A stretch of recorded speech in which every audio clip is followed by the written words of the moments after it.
நீதிமொழிகள் 16வது அதிகாரம் 20வது வசனம், விவேகத்துடன் காரியத்தை நடப்பிக்கிறவன் நன்மை பெறுவான், கர்த்தரை நம்புகிறவன் பாக்கியவான். எந்த ஒரு காரியத்தை செய்தாலும் முன் திட்டமிடுதல் அது மிகவும் அவசியம். கோராரியை கூர்மையாக்கு, இதுதான் இந்த நாளினுடைய தலைப்பு. ஆபிரகாம் லிங்கன் சொல்லுகிறார், எனக்கு ஒரு மரத்தை வெட்ட வேண்டும் என்ற ஒரு பணியை கொடுத்தார்கள் என்றால் அதில் 4 மணி நேரம் கோடாரியை கூர்மையாக்குவதில் நான் செலவிடுவேன்.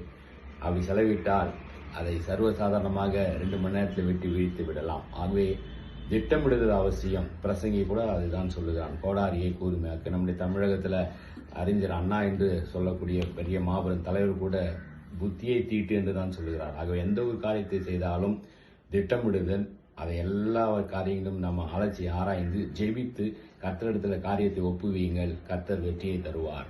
நிச்சயமாகவே அற்புதங்களும் அதிசயங்களும் வாழ்க்கை நடக்கும். கோடாரியை கூர்மையாக்குவோம்.